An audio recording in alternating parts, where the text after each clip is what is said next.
Hello and welcome to another lectureclips.com tutorial video.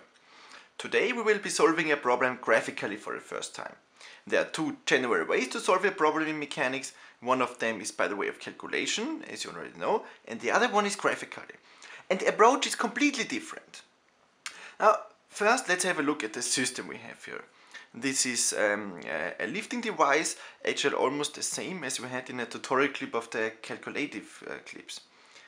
Given is the weight force Fg, Fg equals 3.5 kilonewton, and we also have the information that μF equals 1 kilonewton per centimeter.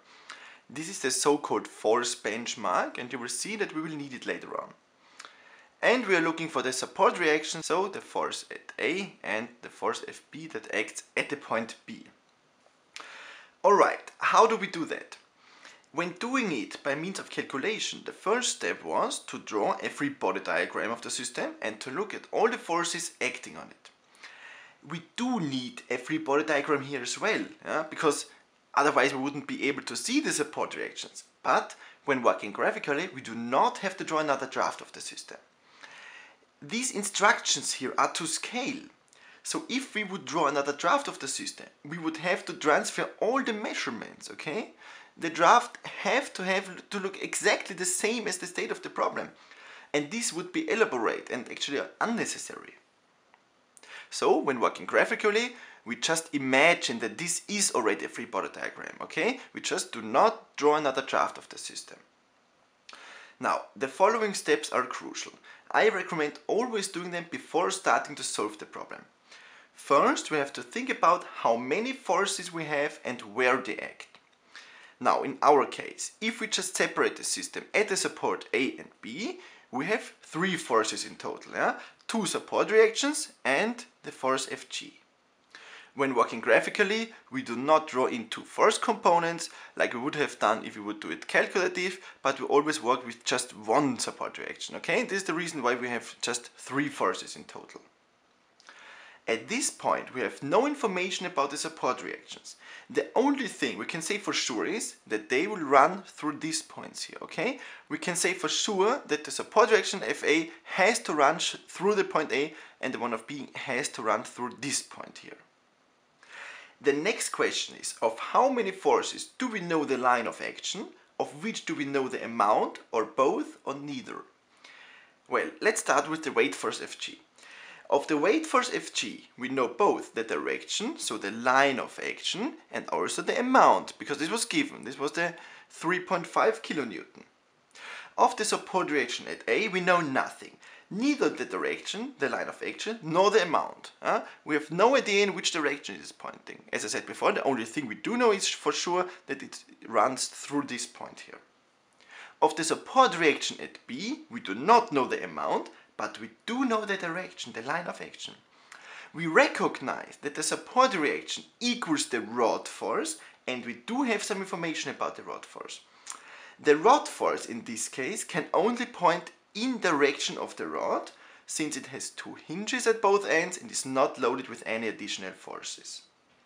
So this pole can only take up forces that points in direction of the pole, okay? And therefore we do know the line of action of the support reaction B of the force Fb.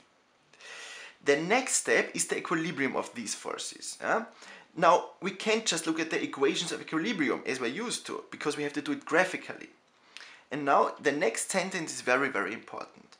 Three forces are at equilibrium if they lie on the same plane and if the force polygon is closed. This would be the force equilibrium, and the torque equilibrium goes as follows. Three forces are at equilibrium if the lines of action have a common point of intersection. And we have to meet all these three requirements, okay? So, once again, three forces are at equilibrium if they lie on the same plane, if the force polygon is closed, and if the lines of action have a common point of intersection. Alright, of course we can assume that all forces are on the same level in this case, because we are drawing on the piece of paper. The condition about the force polygon I will explain later. For the construction of the line of action of the forces, the last condition is the most important. Three forces have to have a common point of intersection, then they are at equilibrium. So the first step we do is we extend the lines of action of the two forces of which you know it, and this is the weight force and the rod force Fb. So we just extend the line of action of them.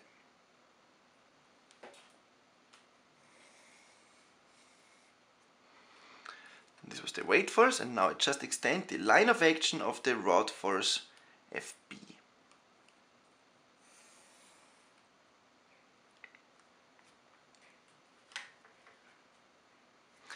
And now we see that these two lines of action have a point of intersection. And what information do we have about the support reaction at A? As I said, we know that it has to run through this point here. Yeah? It has to run through the point A. And we also know that for the equilibrium of three forces, all forces have to have a common point of intersection. So the only way that these three forces are at equilibrium is if the line of action of force A also runs through this point of intersection. So this is how we find the line of action of the support reaction Fa, because it has to be this direction here. Now the three lines of action have a common point of intersection here. At this point we found the lines of action of all forces, but we still do not know their amounts, okay? And this is what you have to do in the so-called force diagram.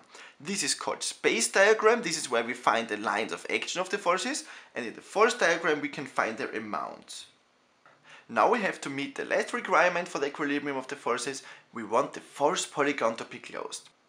And this means we have to set up a triangle with these three lines of actions, okay? We always start with the force which is given, so the force of which we do know the amount, and this is the weight force Fg. According to the force benchmark here, we know that Fg equals 3.5 kilonewton, so we have to draw in the force Fg, which is 3.5 centimeters in that case. I have already done this here. And now we have to manage to draw a closed triangle by parallel shifting of the other lines of actions, of the lines of actions of A and of the force Fb. One option is to draw the line of action of the Fb here.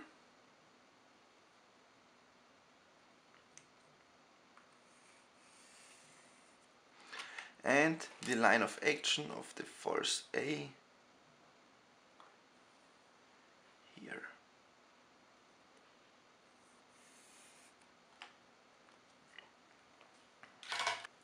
At this point we have a closed triangle, but this is not a closed force polygon. So we have to make forces out of these lines, which means we have to draw in the direction of the forces in order to make a force out of a line. So this is this direction and this is this direction. Okay, so first of all, this line is parallel to this line, and this is parallel to this one here. So we know that this is the force Fa and this is the force Fb. And this is how we get a closed force polygon. Closed means that it is not allowed if two arrow heads or two arrow ends touch each other, okay? So if the arrow head of the weight force Fg is here, the end of the force Fa has to start here, okay? And so on with the force Fb as well. And now I want to show you a second option how we could also have drawn the closed force polygon. For example, we could have shifted the force Fa parallel here at the end of the force Fg like this, and the force Fb accordingly like this.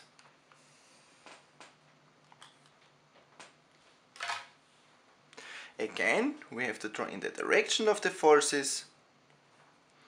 So this is again the force Fb, and this is the force Fa. So we have a second triangle here. And this is exactly the same solution. Yeah? You can see that even the directions are the same. Fa pointing downwards and Fb pointing upwards. At the end we just have to measure it to find the amounts of the forces. So I got 5.3 or 4 centimeters for the force Fa. So this would be, according to the benchmark, 5.3 kilonewtons, and the force Fb is, let's have a look at this, 7.5 centimeters, so this would be 7.5 kilonewtons.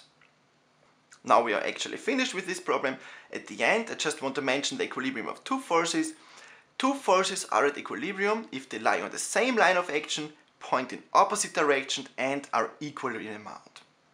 That's all for this time. See you soon.